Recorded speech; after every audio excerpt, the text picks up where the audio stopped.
Hey guys, today is going to be part 5 of this project, World's Cheapest 150 mile an hour RC car, and in this video we're going to be going for some more testing. In the last testing session we took the car to the 2023 Rosser event and unfortunately we didn't have much luck. We only managed 40 miles an hour and we couldn't even make it through the traps. So since then we've made some modifications to the car. That was part 4 of the build, so if you haven't seen that video, then if you have, look in the description, there'll be a link to where you can find it. So in this video we're going to be going for some more tests and hopefully we should be able to see over 100 miles an hour with this car. So if you're unfamiliar with this project, then if you have, look in the description, there'll be a link to the full build series. So if you just want a quick overview of what the car is, then let's have a quick look now.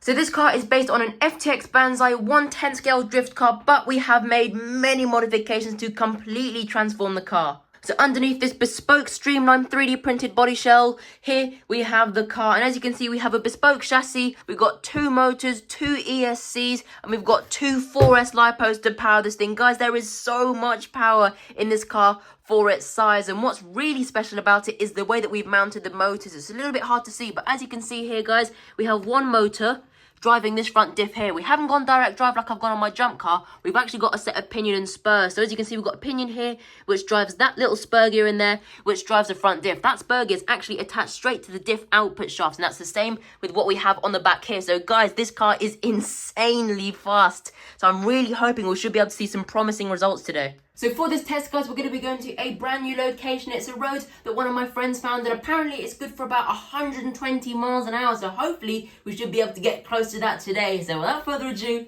let's begin. Here we go, guys, on location. As you can see, this road is absolutely perfect. It's lovely and smooth, absolutely perfectly straight. This is going to be brilliant. So we've got the GPS on the car here, guys, as you can see.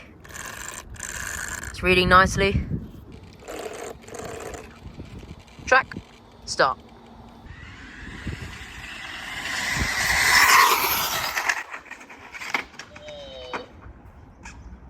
So stop.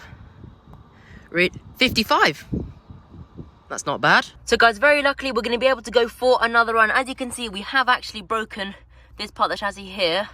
It is still intact. I think the tape did save it, so we'll probably be able to get some more tape on it and we'll be able to run it again. I have got another spare chassis, but it is at home and it hasn't got any of the holes drilled in. So when we get back after this testing, we'll fit the new chassis. But for the time being, this car will still run. The only thing we're going to have to do is adjust the rear gearing because the motor seems to have moved. So we'll get that readjusted and then we'll give the car another run. What we're also going to have to do is change the steering on the controller. I haven't really got the trim set properly, so the car's pulling left and right, so we're gonna have to get that adjusted, and then after that we can go for another run. Oh guys, look, it's actually cracked the front of the body as well, so I reckon that tape really did do a good job of saving it, but we are gonna have to print a new body shell.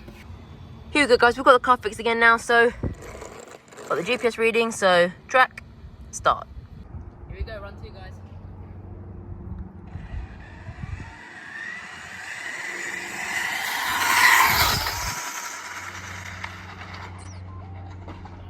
That actually looked really good, guys. I know we crashed it at the end, but that looked really fast. I think the problem we're having is slowing down. What I've seen a few times is on the smaller cars, it's very hard for them to slow down.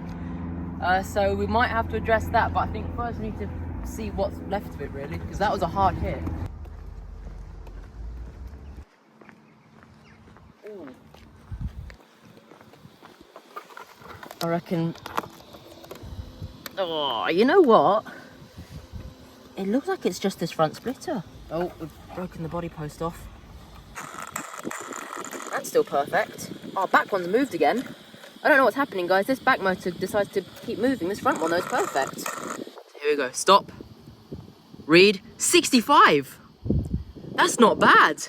Oh, guys, look at the front of this body. We are definitely going to have to reprint this. I might see if there's any materials that are a little bit stronger, because this is brilliant, but it looks to be a little bit brittle, so I guess we'll have to see. Alright, so guys, the plan is we're going to first get this motor moved back into place, and then after that, we're going to try to do something about this front splitter. I'm going to kind of try to do my best to tape it up as much as possible. I mean, look, guys, this only really has one more run in it, all taped back together. After that, we're going to need a new chassis anyway. So what we're thinking is we've done some steady test runs, albeit we have crashed, but on this next run I think we're just gonna have to go all for it. We're gonna have to go for one dying pass, just really send it, and if it explodes, then well, it explodes. Good footage for you guys. All right, so we're just taping this splitter back together, and we need to kind of find a way to make this a bit more rigid. So we've got this bit here out, the screwdriver. We'll be able to put that on here, and then hopefully we'll be able to get a bit of tape on there and actually keep this all nice and rigid. Here we go, guys. Probably last run of the day and last run for this car. So GPS reading, track, start. Here we go, guys.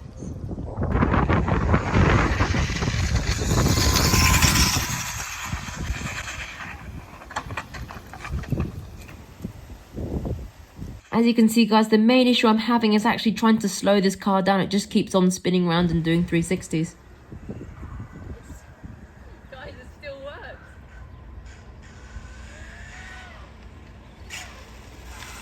Guys, we actually managed to take the car home. I mean, yes, it did the 360s, but it didn't hit the curb, and it's still working. I can definitely hear that the rear motors move, so we might actually be able to do one more run. That definitely looked faster, so let's have a quick look at the reading. So here we go.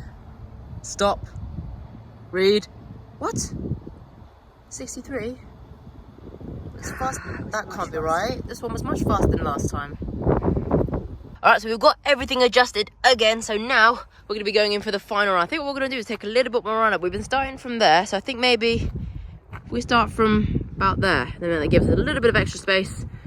And then we're going to go right to the end, guys. We've still got much more in the car. Only at about half throttle at the moment. Right, attempt 4. GPS reading, track, start. Here you go, guys.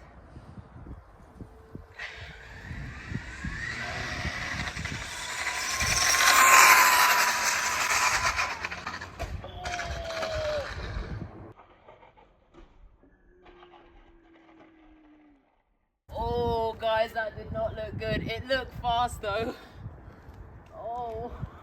So this crash was totally my fault, guys. I saw the car slightly steering off. I overcorrected it and just steered into the curb, basically. Oh. So, yeah.